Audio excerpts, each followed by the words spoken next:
guys, it's Arlette from Chasing Joy, and I am about to head into the doctor's office for my mock transfer and my injection class.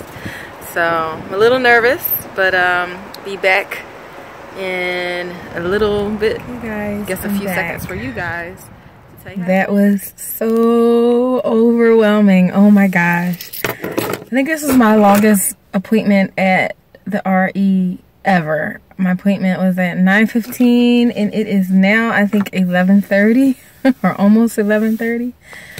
But overall it was good. I feel, outside of being completely overwhelmed by the needles, I feel good. So first I did the mock transfer, which was very similar to an IUI but different. So, and I would guess the beginning part of it is similar to a regular gynecological exam. They put a speculum in, but then they put a catheter in, which I was concerned about that because typically for my IUIs I've always had a full bladder, and I forgot to do that today.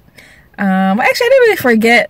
I didn't think about it initially, but then when I did, I decided not to because I knew I was also going to get weighed, and they've been tracking my weight because I have to meet their BMI requirements. So I didn't want it to be like high because of all the water I would drink. So I was concerned about that part hurting, but it didn't. So then they put a catheter in, but then they filled my uterus with some water, a saline solution or whatever, and that part hurt. And I really wasn't prepared for anything to hurt. It wasn't too bad. It was nowhere near like the HSG, which was the worst pain I've ever had. But I did start having some cramping, but it didn't get to the point where I had to be like, you know, vocalize or say like ow or anything. But it was neat that they, so let me backtrack. So they put the speculum in, then they put the catheter in, which is the tube that goes in through the cervix into the uterus. And then they took the catheter out so I could kind of feel they took the speculum out so I can kind of feel the catheter kind of dangling there. And then they, I guess, attached that to the syringe that had the saline. Then they injected that, and they also had put in, at the same time as the catheter, the ultrasound probe for the internal ultrasound. So I could actually see on the TV when they put the water in, and I could see my uterus open up, fill with water, and then close. So that was kind of neat to see. And so she said everything looked fine, no polyps, no fibroids, uterus looks great, so that went well. And she said they took some measurements or something, I don't know, that I guess they would use for when it's time to actually transfer an embryo. So that part was fine, and that was like super fast. So then was the injection class, and oh my gosh, that was just like so overwhelming.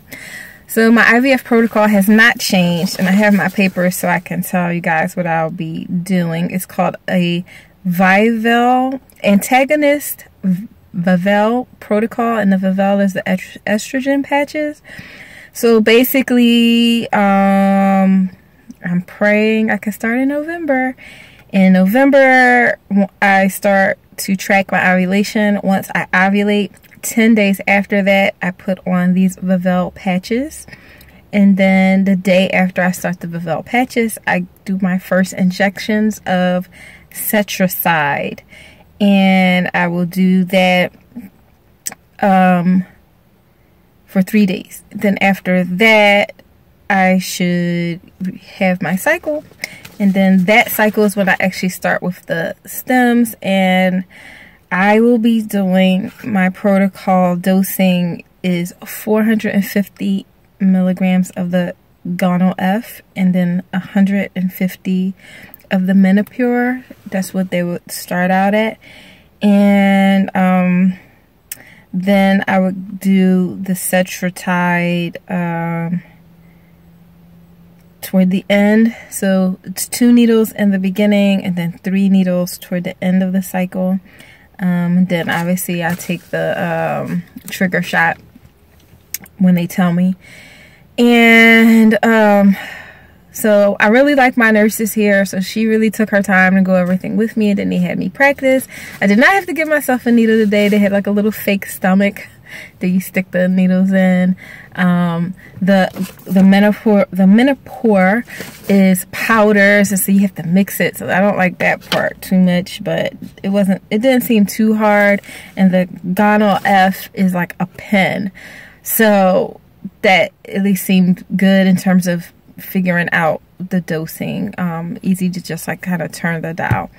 So I'm just saying over and over to myself, I can do this. I can do this. I've given myself a trigger shot before, so I can do this. I'm a little nervous about the intramuscular shot at the end, but my gosh, the nurses are so great. So basically what she said was they would train me to do it, but if I really felt like I might not be able to do it, I could either come here depending on the time, or she doesn't live too far from me. She said she would meet me somewhere, like she could just meet me in a parking lot and give me the shot, which hopefully I'm able to do it myself, but it's nice to know that she's this dedicated to her job and willing to do that. She said she once even met someone in the Wawa parking lot for a blood draw when they weren't able to make it into the office for a blood draw during their IVF.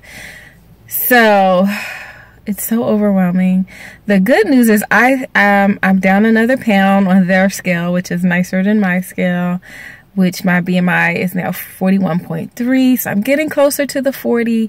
I thought I would need to be at the 40 by the start of the next cycle, but actually I probably don't need to be to the BMI of below 40 to the middle of the next cycle. So that's like gave me a couple extra weeks.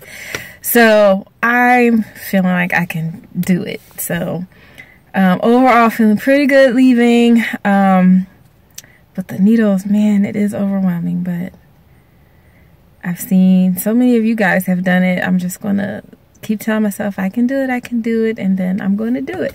So anyway, that's what happened today. That's how my mock transfer went and the injection class. So now the only things left for me to do is my online consent form, drop these 9 pounds, and get started. Oh, and so basically the way that it's looking, you know, give or take some days, because you never know exactly when your cycle will be, and I'm not starting with birth control. It looks like my transfer might be around the week of December 12th. So I'm going to tell all my friends that right now so that they can be ready, because someone's going to have to take me, and I don't know who that's going to end up being. Anyway, thanks for watching, guys. Bye.